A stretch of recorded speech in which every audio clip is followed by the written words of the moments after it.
Zines are tricky to define because there's so many different kinds of zines. When I think about what a zine is, I think about the mindset of making zines, which is do-it-yourself. Complete autonomy over the idea of what the zine, what's in the zine, the production of the zine, and sharing the zine. It's a mindset of having complete control over all those elements and sharing what you think is important. Today, though, there seems to be a resurgence going on, which is really exciting, and it's exciting to ponder about it because they seem to be in reaction to the internet. They seem to be this sort of physical, tangible exercise that people are doing as they get bored with sharing stuff online, or maybe they don't find it fulfilling enough.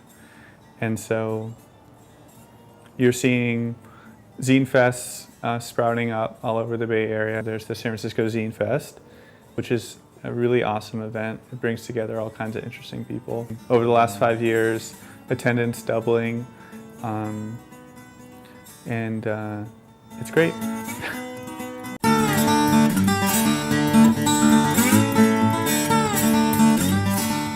Yeah, we're here in Berkeley, California at the David Brower Center, and today's the 7th annual East Bay Alternative Book and Zine Fest, eBabes for short.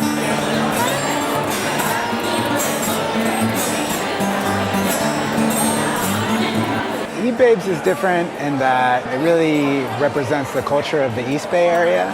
I think the East Bay has its own unique identity, and I think that's reflected in the work that comes to eBabes.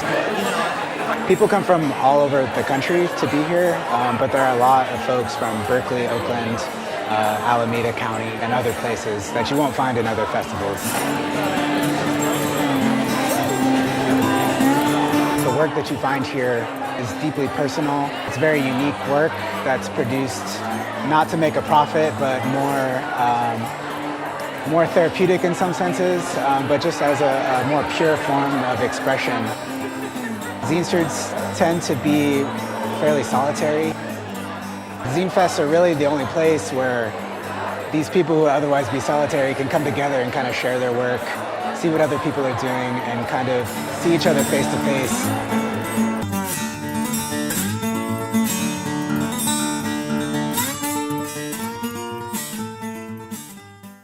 I like the combo of it all. Just a mixture of that specific artist's aesthetics within a small, like few pages. It's all about keeping it accessible and sort of less expensive. We don't like the snobby art scene, so I think that's a big part of what makes zines so cool, is that you can trade them, you can sell them for cheap, you can make them pretty cheap, and you can get really clever about how you produce them. Yeah, so this specific zine is done by an artist named Kelly Keltos, based off of here in San Francisco. Her goal was to make it like a miniature magazine, but also having the large print inside. So, I mean, a couple people who have purchased it have framed it, and it is like a nice bigger piece of artwork with the smaller images right inside. Set it up like a little magazine, like a little book.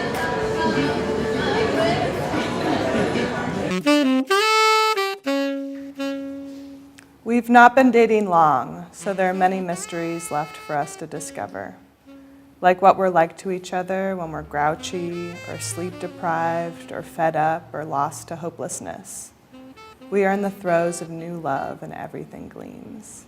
When I arrive at Laura's house, she waves at me from her front window, then comes out 7 minutes later with her designer purse and cane. This is the same every time. She remarks on the weather, and we have a 3-minute conversation about her children before we arrive at her beauty salon.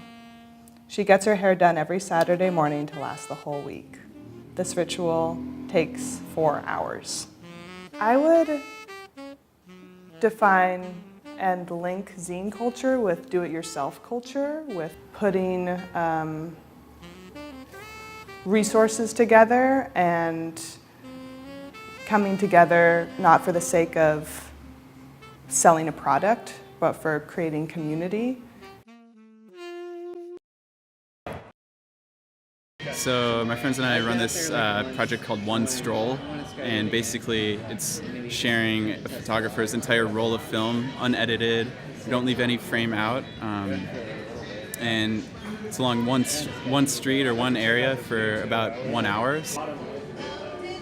Wanted to find like a tactile, tangible way to share the concept, so I thought by taking inspiration from this 1950s era film cartridge, you could kind of repurpose this and use it almost like a magazine style, printing a photographer's entire roll of film like this. And yeah, just a fun way to share the whole roll of film. Give people like a real tactile experience of looking at what someone's contact sheet would look like, or the positive version of a 35mm roll. I think people they just want something to hold in their hands rather than to like viscerally experience through a screen or something like that. So giving people something to hold on to grab.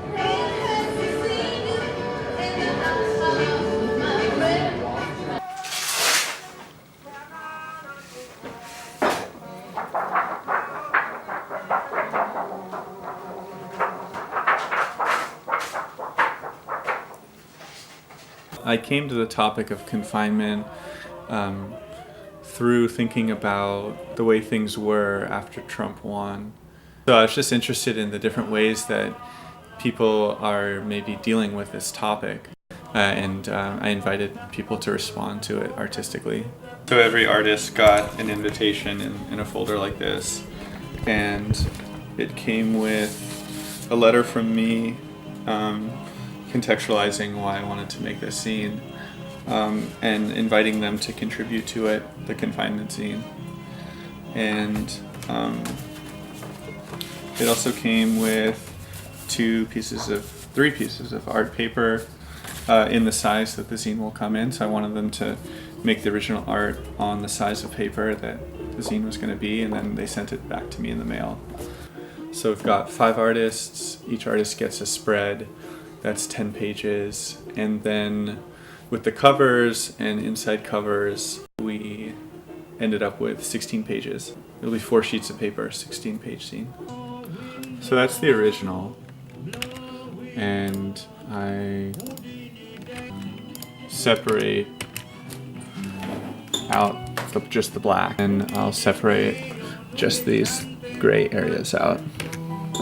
So that this I'll print in red, and then this I'll print in black.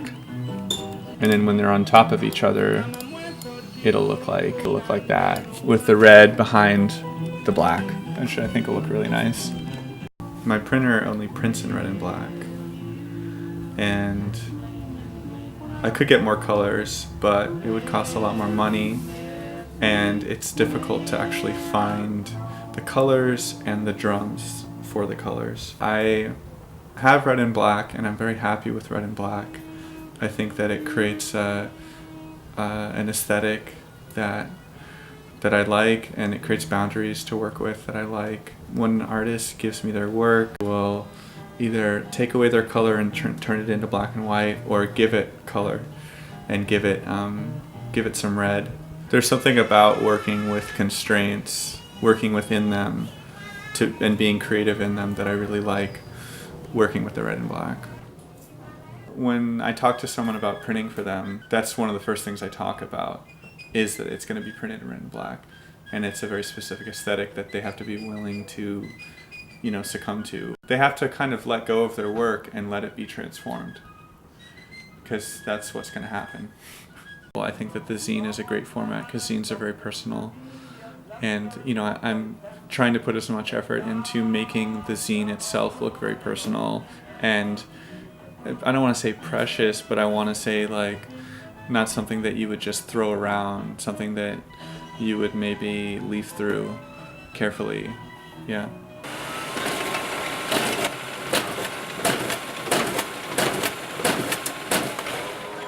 Yeah.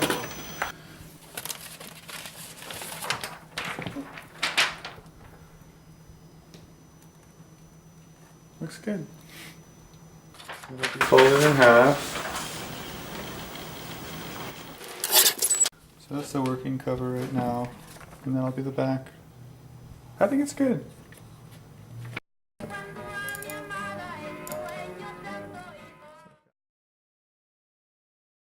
I would encourage anyone with an interest in making a zine to